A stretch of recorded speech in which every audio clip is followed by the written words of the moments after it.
Hello dear students, नमस्कार। हमारे YouTube channel SCC online classes में आपका स्वागत है। और जैसा कि आप सभी को पता है कि हमारे यूट्यूब चैनल पर क्लास 10th की एनसीईआरटी मैथ स्टार्ट हो चुकी है, जिसमें हम पहला चैप्टर पढ़ रहे हैं वास्तविक संख्याएं, जिसमें एक्सरसाइज 1.1 और 1.2 हम कंप्लीट कर चुके हैं। अब चलिए हम चलते हैं एक्सरसाइज 1.3 की ओर। तो ज़्यादा समय ना लेते हुए एक्सरसाइज 1.3 जो है उसमें पहला क्वेश्चन दिया गया है आपको कि सिद्ध कीजिए कि √5 एक अपरिमेय संख्या है। ठीक है बेटा, तो आपको सिद्ध करके दिखाना है कि √5 एक अपरिमेय संख्या है। तो वैसे तो हम जानते हैं कि जो वर्गमूल वाली संख्याएं होती हैं जिनका वर्गमूल नहीं होता है वो क्या कहलाती है? अपरिमेय संख्या कहलाती है। लेकिन फिर भी हमें सिद्ध करके दिखाना है, ठीक है, कि √5 जो है वो क्या है? एक अपरिमेय संख्या है। तो चलिए हम क्वेश्चन को हल करते हैं। पहला, तो आपको क्या करना पड़ेगा कि इसको पहले आपको ये मान के चलना पड़ेगा कि √5 एक क्या है? परिमेय संख्या है। जब ये मान के चलेंगे फिर हम उसको सिद्ध करेंगे, तब हम लिख पाएंगे कि हाँ √5 एक अपरिमेय संख्या है। तो बेटा इसमें आप थ्योरी पढ़ सकते हो इसकी। हमने कई बार कहा है कि थ्योरी आप घर पे पढ़ लिया करें, एक्सरसाइज के जो क्वेश्चन है वो हम हल करा देंगे, सॉल्व करा देंगे। ठीक है, तो मान के चलना है कि √5 क्या है? एक परिमेय संख्या है। तो चलिए देखिए,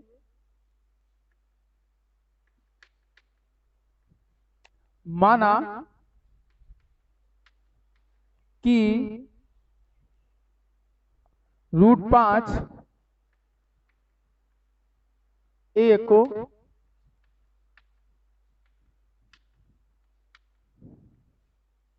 परिमेय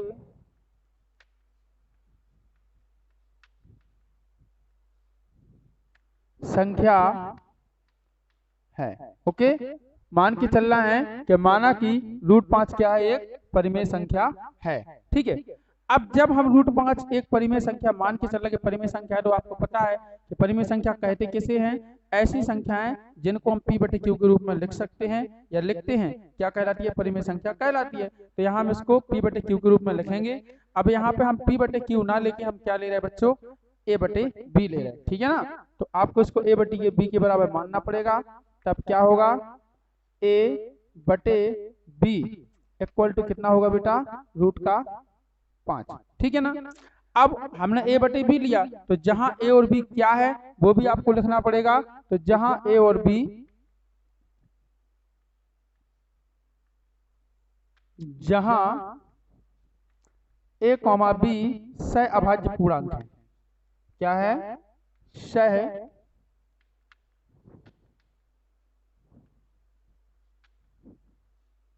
सहअभाज्य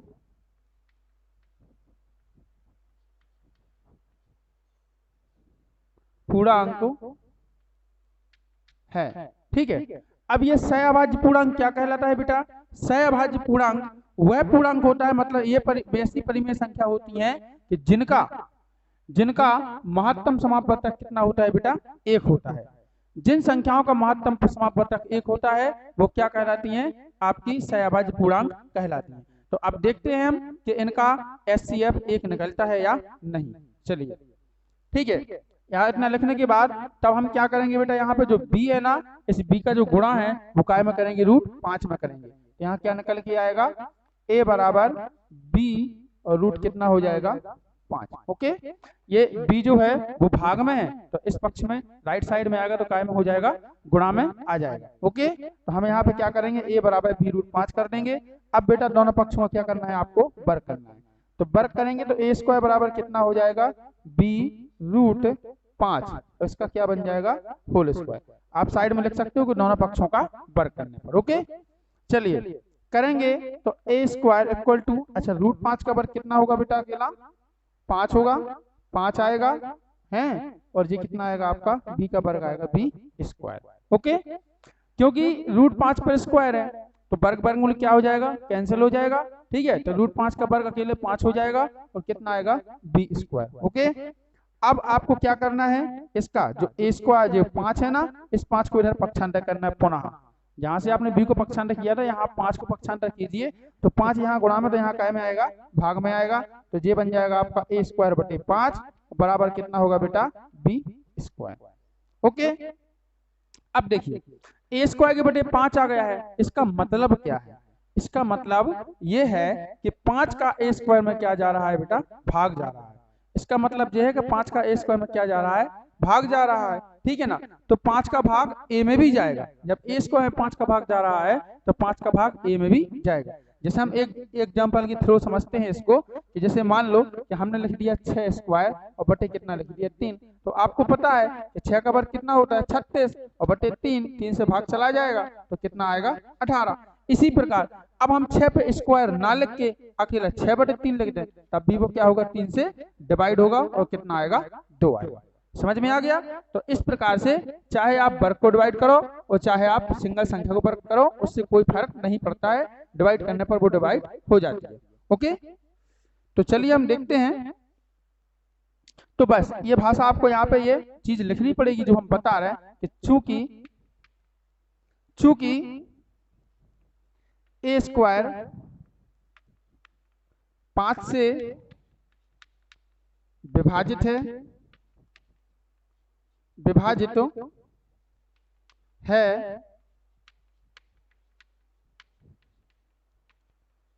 इसलिए बेटा,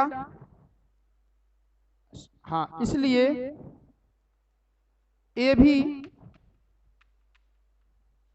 5 से क्या होगा, विभाजित होगा। a भी 5 से क्या होगा बेटा, विभाजित तो होगा, ठीक है ना। अब जब a स्क्वायर 5 से विभाजित है तो a भी 5 से विभाजित होगा। अब विभाजित यानी किसी भी संख्या में कोई भी संख्या जिस संख्या से विभाजित हो उसका मतलब क्या होता है कि वो संख्या उसका क्या है, गुणनखंड है। यानी कहने का मतलब है कि जब a स्क्वायर में 5 का भाग जा रहा है तो a में भी 5 का भाग जा रहा है, तो हम कह सकते हैं कि जो 5 है वो a का क्या है बेटा, एक अभाज्य गुणनखंड है। जैसे मान लो कि 6 में आपने 3 का भाग दिया, 3 दूना 6, तो 6 में 3 का भाग चला गया, इसका मतलब क्या है कि 3 क्या है, 6 का एक गुणनखंड है, ठीक है ना। तो इसी प्रकार तो आपको लिखना है अतः a का अभाज्य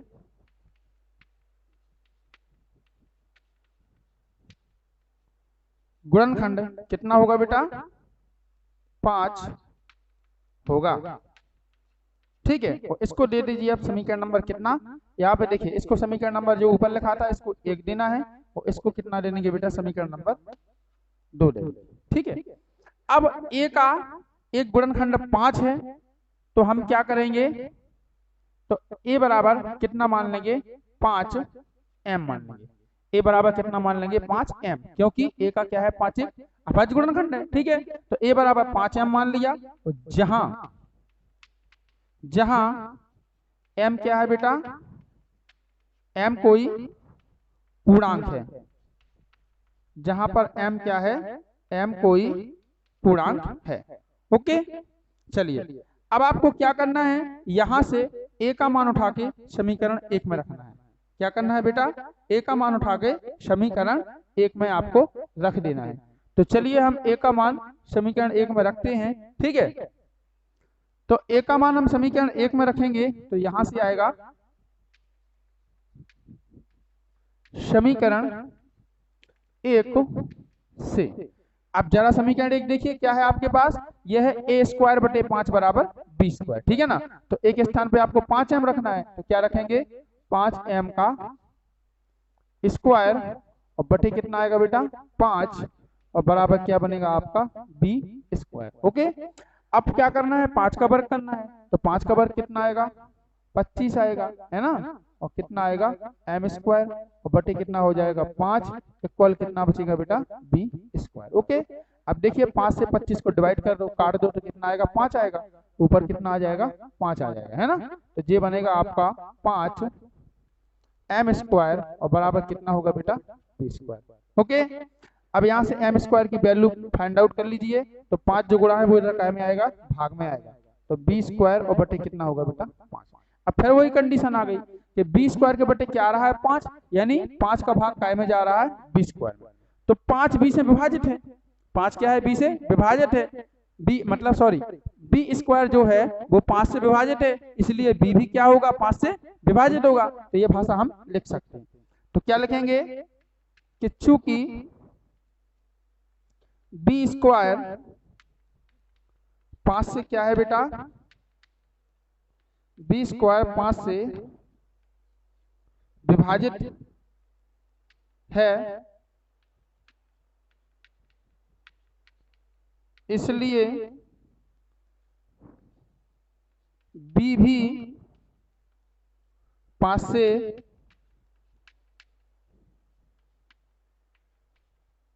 विभाजित होगा।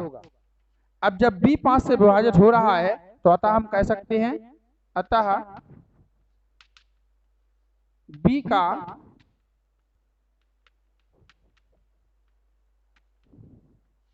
अभाज्य गुणनखंड कितना है बेटा 5 होगा। अतः b का अभाज्य गुणनखंड कितना होगा 5 होगा। ओके, अब जरा आप गौर करो कि a का अभाज्य गुणनखंड कितना आ रहा है 5 और b का भी अभाज्य गुणनखंड 5 आ रहा है।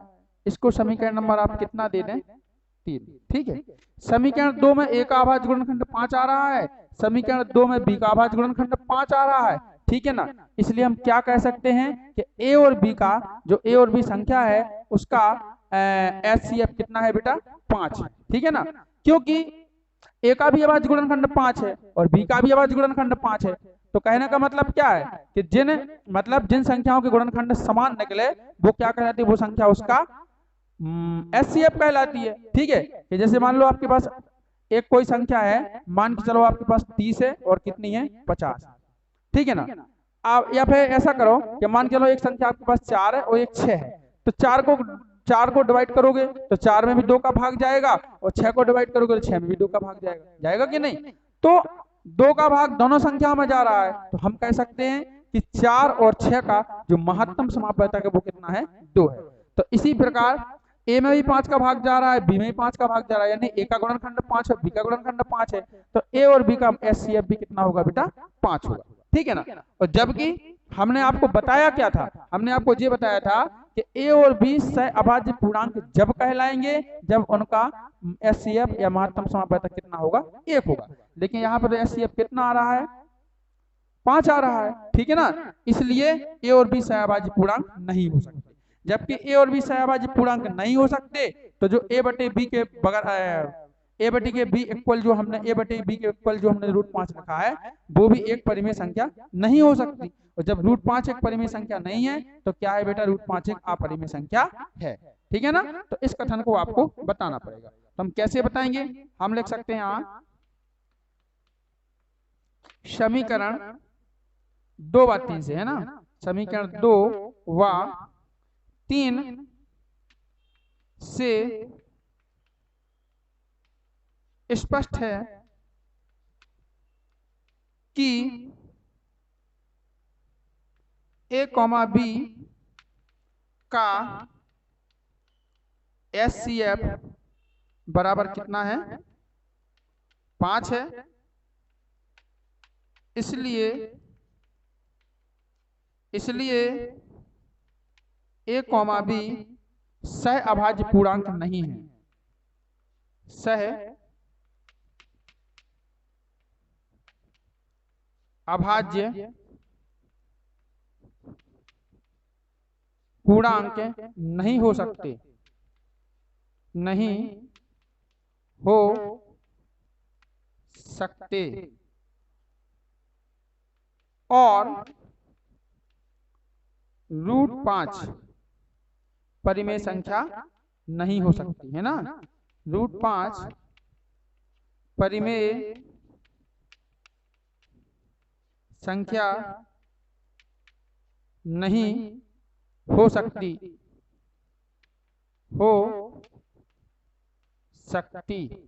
नहीं हो सकती। ठीक है, हमारी कल्पना, जो हमने कल्पना की थी माना था, तो वही लिखना है कि हमारी कल्पना गलत है, हमारी कल्पना गलत है। तो फिर अतः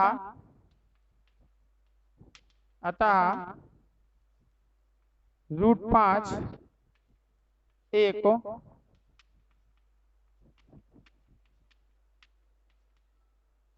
अपरिमेय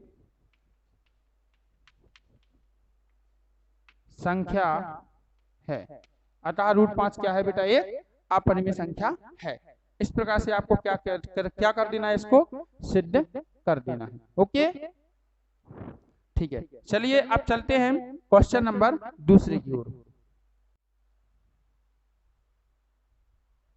तो चलिए क्वेश्चन नंबर 2 की बात करें। क्वेश्चन नंबर 2 में है कि सिद्ध कीजिए कि 3 + 2√5 एक अपरिमेय संख्या है। तो आपको ये सिद्ध करना है। तो अब देखिए, हम इसकी भाषा नहीं लिखेंगे, हम बताते जाएंगे। आप पेन और कॉपी निकाल कर बैठिए, ठीक है, और आप स्वयं लिखते जाइए। जो इसका गणितीय मतलब जो गणित वाली भाषा होगी हम केवल वो लिखेंगे, बाकी हिंदी वाली भाषा हम नहीं लिखेंगे, क्योंकि काफी टाइम लगता है लिखने में। तो आप पेन कॉपी निकाल कर बैठ जाइए और आप स्वयं लिखिए। तो हमें क्या करना है, दूसरे क्वेश्चन में करना है कि सिद्ध कीजिए कि 3 + 2√5 क्या है बेटा? अपरिमेय संख्या है। तो हमें पता है कि अपरिमेय संख्या सिद्ध करने के लिए सबसे पहले हम उसको परिमेय मानना पड़ता है। तो हम ऐसा ही करेंगे। सबसे स्टार्टिंग में लिखेंगे, लिखिए आप हमारे साथ कि माना कि 3 + 2√5 एक अपरिमेय संख्या है। माना कि 3 + 2√5 एक अपरिमेय संख्या है। ओके, अब जब अपरिमेय संख्या है तो आपको पता है कि हमें उसको a/b के रूप में लिखना पड़ता है, ठीक है। तब क्या लिखेंगे हम? तब a/b इक्वल टू, है ना, तब a/b इक्वल टू कितना हो जाएगा? 3 + 2 और रूट कितना होगा बेटा? 5, ठीक है। अब जहां a और b क्या है तो साइड में लिख लीजिए कि जहां a और b क्या है? सहअभाज्य पूर्णांक है। ये आपको लिख देना है। क्या लिखना है? कि जहां a, b सहअभाज्य पूर्णांक है। और ये तो आपको पता है कि सहअभाज्य पूर्णांक का मतलब क्या होता है? जिसका HCF कितना हो बेटा? 1 हो, वही क्या कहलाते हैं? सहअभाज्य पूर्णांक कहलाते हैं, ठीक है। अब इसको हम आगे क्या करेंगे? आगे जो 3 है ना प्लस का, इसको हम पक्षांतर करेंगे, ठीक है। इस साइड ले आएंगे लेफ्ट साइड में, ये बनेगा आपका a/b और माइनस कितना हो जाएगा? 3 और बराबर कितना बचेगा यहाँ? 2√5। ओके, 3 का हमने पक्षांतर कर दिया। अब क्या करना है आपको? यहाँ पे भिन्न करना है, ठीक है ना। तो चलिए भिन्न कर देंगे। LCM में कितना आएगा बेटा? b आएगा। तो ये आपका a जो तो रहेगा माइनस, और b का गुणा 3 में होगा, यानी b का मल्टीप्लाई 3 में होगा, तो कितना बन जाएगा आपका? 3b बन जाएगा। ओके, ये बन जाएगा आपका 3b।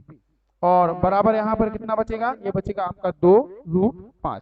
अब बेटा क्या करना है? इस साइड केवल अपरिमेय संख्या को छोड़ना है, यानी आपको जो 2 है उस 2 को भी यहाँ से उठा के यहाँ लाना है। तो कहाँ आएगा? जे b के गुणा में आएगा, क्योंकि यहाँ गुणा में, तो यहाँ काय में आ रहा? बटे में, भाग में आएगा, ठीक है। लेकिन भाग में पहले से b है, तो b से क्या होगा? इसका गुणा हो जाएगा। तो ये बचेगा आपका a - 3b अपॉन कितना हो जाएगा बेटा? 2b, ठीक है ना। और बराबर कितना होगा यहाँ पे? √5। ओके, अब आप जरा गौर कीजिए कि जो लेफ्ट हैंड साइड वाली जो संख्या है, यह a - 2b upon a - 3b upon कितनी है? 2b। ये क्या है? ये p/q के रूप में है, यानी ये क्या है? ये परिमेय संख्या है, ठीक है। अब ये बेटा परिमेय संख्या है, तो ये भी क्या होगी? एक परिमेय संख्या होगी। क्यों? क्योंकि आपको पता है कि मैथ में ऐसा रूल्स होता है कि एक साइड, वो दोनों साइड क्या होती है? इक्वल होती है, ठीक है ना। जो भी करते हैं हम दोनों साइडों में करते हैं, और दोनों साइडों क्या करते हैं? बराबर करते हैं। जैसे मान लो हमें कोई चीज जोड़ना है, तो लेफ्ट में जोड़ेंगे तो उसको राइट में भी जोड़ना पड़ेगा। यदि किसी संख्या को घटाना है तो लेफ्ट में घटाएंगे तो राइट में घटाना पड़ेगा। गुणा करना है तो लेफ्ट में करेंगे तो राइट में करेंगे, और भाग भी लेफ्ट में देंगे तो राइट में देंगे। मतलब दोनों साइडें क्या होती है? मैथ में इक्वल होती है। तो आपको इक्वल मान के चलना है। तो अगर हम इसको परिमेय संख्या मान रहे हैं तो ये भी क्या कहलाएगी? परिमेय संख्या कहलाएगी। और इसको मान क्या रहा है? वास्तव में ये तो परिमेय संख्या है ही, ये p/q के रूप में है ना, क्योंकि यहाँ पे कोई रूट नहीं है लेफ्ट हैंड साइड में, तो ये क्या है? परिमेय संख्या है। तो आपको अब यही भाषा लिखना है, तो लिखिएगा। हम बोल रहे हैं, लिखना स्टार्ट कीजिए। चलिए, चूंकि a - 3b अपॉन 2b, चूंकि a - 3b अपॉन 2b एक परिमेय संख्या है, एक परिमेय संख्या है, ठीक है। इसलिए √5 भी एक परिमेय संख्या होगी, इसलिए √5 भी क्या होगी बेटा, एक परिमेय संख्या होगी। लेकिन हमारा मानना गलत है, लिखते जाइए, लेकिन हमारा मानना गलत है, क्योंकि √5 एक अपरिमेय संख्या होती है, क्योंकि √5 एक अपरिमेय संख्या होती है, ठीक है। अब ये हमें कैसे पता चला, क्योंकि हम क्वेश्चन नंबर पहले में ही पढ़ चुके, सिद्ध कर चुके ना कि √5 क्या है, एक अपरिमेय संख्या, यही आपको लिखना है। लेकिन हमारा मानना गलत है, क्योंकि √5 एक अपरिमेय संख्या होती है। फिर नीचे लिख देना है अतः, ठीक है। अब जब अपरिमेय संख्या होती है तो बस, तो हम सिद्ध कर चुके, तो लिखना है नीचे अतः 3 + 2 √5 एक अपरिमेय संख्या है। अतः 3 + 2 √5 एक अपरिमेय संख्या है। तो इस प्रकार से बताइए क्वेश्चन नंबर हमारा दूसरा भी कंप्लीट होगा, ठीक है। आई होप कि आपको ये क्वेश्चन समझ में, दोनों समझ में आ गए होंगे, ठीक है। यदि आपको वीडियो पसंद आया हो तो वीडियो को लाइक करें, शेयर करें और कमेंट करना ना भूलें, ठीक है बेटा। और बेल आइकन प्रेस करके ऑल पर क्लिक कर लें, ताकि हमारे आगे आने वाले सभी वीडियो के नोटिफिकेशन आप तक पहुंचते रहें। और हमारे चैनल को सब्सक्राइब कर लें, सभी बच्चों से कहें कि इस चैनल को सब्सक्राइब करो और अपने सर के चैनल के माध्यम से मैथ और फिजिक्स पढ़िए, ठीक है। हम 11th 12th की एनसीईआरटी मैथ और 9th व 10th की 11th व 12th की एनसीईआरटी फिजिक्स और 9th 10th की एनसीईआरटी मैथ का फुल सॉल्यूशन प्रोवाइड कराते रहेंगे, ठीक है। और हमारी ये पूरी कोशिश रहेगी कि दिसंबर तक आपका कोर्स कंप्लीट हो जाए। बस मेहनत हम भी करेंगे, हमारी मेहनत आपकी सफलता, आपको भी क्या करना है, मेहनत करना है, ठीक है। आप भी मेहनत कीजिए हमारे साथ और बढ़िया पढ़िए, ठीक है। फिर देखना आप एग्जाम 2023 में 23-24 में 100% गारंटी के साथ आप 90+ अंक लाओगे। सिर्फ आपको हमारी बात माननी होगी, पढ़ना होगा और डेली प्रैक्टिस करनी होगी, होमवर्क भी करना होगा। क्यों? क्योंकि कहा गया है प्रैक्टिस मेक परफेक्ट, यानी प्रैक्टिस ही क्या है बेटा, प्रैक्टिस ही बच्चों को परफेक्ट बनाती है, ठीक है। तो धन्यवाद, जय हिंद, वंदे मातरम।